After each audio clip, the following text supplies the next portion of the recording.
Hello friends, welcome to Vijay Center for Astrological Studies. Today we'll talk about planetary aspects and its quantification.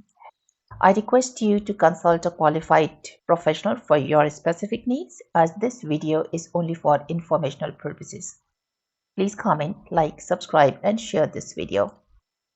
The current episode E2 is about planetary aspects and its quantification. The prior episode is mentioned out there in the playlist.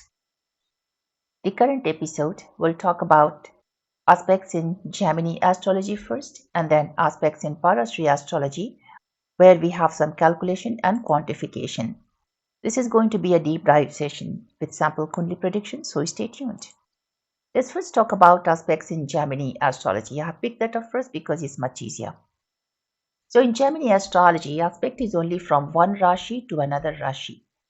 If a Rashi containing a planet aspects another Rashi containing another planet, then only it leads to planetary aspects. Let's understand the rule. The rule number 1 says that a movable zodiac will aspect the fixed zodiac excluding adjacent ones. Look at the sample chart here. I have marked all the movable zodiacs as M, fixed as F and dual as D. Let's take Aries for example. So it's a movable zodiac. It will only aspect the fixed zodiacs like the ones marked with F. However, it will not aspect the adjacent one. So Aries will not aspect Taurus, but it will aspect Leo, Scorpio, and Aquarius. And this is what I have listed. Aries is a movable planet. It will aspect Leo, Scorpio, and Aquarius. Rule 2 is just the opposite. The fixed zodiac would aspect a movable zodiac, excluding the adjacent ones. Similar rule applied. One of the example could be Taurus is a fixed zodiac and it aspects Cancer, Libra and Capricorn. Rule 3 is the dual zodiac always aspects another dual zodiac. So in this particular Kundli, Rahu aspects Mercury, Ketu, Sun and Jupiter. Why? Because Rahu is sitting in a dual zodiac. It will aspect Virgo. There is no planet here. It will aspect the number 9, which is Sagittarius, and there are 3 planets here, Mercury, Ketu and Sun. So it will aspect Mercury, Ketu and Sun. It will also aspect Pisces, and since Jupiter is sitting in Pisces, it will aspect Jupiter as well. Since all of these 4 planets are dual, they would aspect Rahu back. So Rahu is also aspected by these planets. There are no aspects on Mars, Venus, Saturn and Moon. So Moon, Mars, Saturn, Venus, all of these are in movable sign. They can only be aspected by a fixed sign planet, and there is no planets in any of the fixed sign, which is interesting about this Kundli.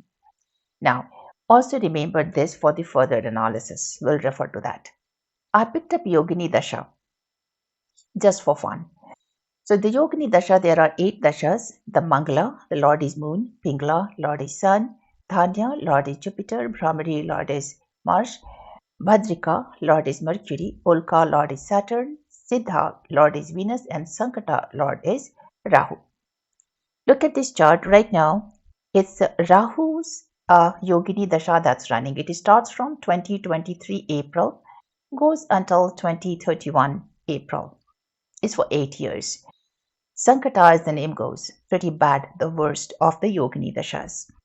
Now, due to the Sankata Yogini Dasha and aspects, which planets are active? Let's understand that. It's ruled by Rahu. So Rahu will definitely be active. Now, since Rahu is aspecting these planets, they will be active. So, Rahu Ketu will be active. Mercury being Nati Karaka will be active and will also activate the 6, 8 and 12 houses. Sun will be active, and because it's Matri and the Putra Karaka, house number 4 and 5 will also be activated. Jupiter is aspected by Rahu, so house number 9 will also get activated, and therefore, in totality, Rahu, Ketu, Mercury, Sun and Jupiter will be activated. House number 4, 5, 6, 7, 9 and 12 will be activated. Let me tell you what's going on in this person's life. This person is changing his house, so I can definitely see the impact of 4. This person's son is getting married, is changing a house, is changing a job, lots of activities for the son. Number 6. 6 is also about the job. The person is changing the job as well. Number 8. Here, the suddenness of number 8, things happen suddenly, has also been seen in this person's house during this period that I'm talking about. Number 9, this denotes long journey, so the person is traveling from one country to another. And number 12, foreign lands. All of these are involved and I can see it happening in the sample chart. So now let's move over to the Parashri aspects quantification. Before we do that, let's go over the planets and aspects. So if I have to describe the planets in 3 words, I would describe them as follows. Sun as sense of self, identity and individuality. Moon as inner world, intuition and emotions. Mercury as communication, information, thought processes. Venus as relationships, love and pleasure. Mars as energy, action, aggression. Jupiter as luck, expansion and abundance. And Saturn as structure, discipline and maturity. The aspects go like this. There are various types of aspects and these are listed here. Conjunction. When planets are close to each other in one zodiac, when we say that they are conjunct with each other. Semi-sextile. When planets are approximately 30 degrees apart. These usually create a sense of friction and uneasiness. Sextile. It is when the planets are 60 degrees apart. This is one of the sweetest aspects. Square. When the planets are approximately 90 degrees apart, it often brings tension, struggle, and conflict. Trine. Planets are approximately 120 degrees apart. This brings luck, harmony, and opportunity. Inconjunct or quincunx. When the planets are 150 degrees apart. So here, one planet's energy will dominate the others. Opposition. When the planets are 180 degrees apart, it can bring balance and union, but it can also bring obstacles. Let's move on from here. So here is the sample chart again. It's the same sample chart which we analyzed with Gemini. Now, if we simply look at the aspect with 7th house, every planet aspects the 7th from itself, we can say that Saturn is aspecting ascendant. But look at the degree. Saturn is at 29 degree, aspect is at 17 degree. So here is the details. I have sort of rounded off here for saving some space. So Lagna is at 16 degree, 33 minutes, 28.44 seconds. And Saturn is at 29 degrees, 6 minutes, 7.93 seconds. It looks like we can say that Saturn is completely aspecting the ascendant and make our predictions, but it's so wrong. We have to consider the degree at which these two are. Similarly, we can go wrong by saying that Saturn is aspecting Jupiter. Why? It's 1, 2, 3. So third aspect is on Jupiter. But again, look at the degree. Saturn at 29, Jupiter as 19. The aspect percentage will be a lot less. Maybe Saturn is aspecting the house of profession, the 10th house, more than it's aspecting Jupiter or the 9th house. Let's understand it better. So, this is a chart from Jagannath Hora. This is the aspect table. These are the aspecting planets. So look at how it's Saturn aspecting. Saturn is aspecting Moon with 98%. That makes sense. Saturn at 29, Moon at 28. So very close to 100. It's aspecting Jupiter only to the extent of 68%. So 1, 2, 3. Jupiter is at 19 degrees, Saturn 29. We'll understand why so. Is aspecting the first house only at 58%. So the aspect is not as much as we would say otherwise if we didn't see this chart. Okay, now let's look at the rule. Here is the aspect rule as per Parashri Vrihat Parashar Hora Shastra. So any planet at 180 degree from itself, which is house number 7 from itself, will aspect with 100%. Similarly, when the degree is 90 degree and 210 degree, equivalent to house number 4 and house number 8, the impact is 75%. It becomes 100 for Mars though. For 120 degree or house 5 and 240 degree or house 9, aspect is 50%, but it becomes 100 for Jupiter. At 60 degree, which is house 3, 270 degree, which is house 10, impact is 25%. This becomes 100 for Saturn. At 0 degree, 30, 150, 300 and 330, the aspect is 0%. There is a linear extrapolation that we carry out when the planets see each other at different angles. House cusps are apart by 30 degree and reference is ascendant for the house aspects. What does it mean? Aspect, let's say the ascendant, let's say here is at 17 degrees. So if we say or want to evaluate the aspect of a planet in the second house, we would consider the second house at 17 degrees. So it's 30 degree from the aspect. That's what the 7 and the 0.8 mean. Let's move forward.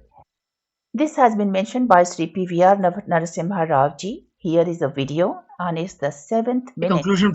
And that's what I have taken up in my chart. Let's understand the aspect of Saturn on ascendant and also aspect of Saturn on moon. I have an Excel sheet where I would illustrate how the calculation works. Let me minimize it. So, aspect of Saturn on ascendant. Saturn is at 29, or let's pick it exactly as it is. So it is at 29, 6 minutes, 7.93, which converts to 29.110 degrees. So we pick 2 points, which one is before the ascendant, one is after the ascendant. So the point A is at 29.110 degree in house number 12, which is 150 degrees from Saturn. So 30, 60, 90, 120 and 150. And from A, point B is at 30 degree. Now from 150 from Saturn will have 0%, but 180 degree from Saturn will have 100% aspect.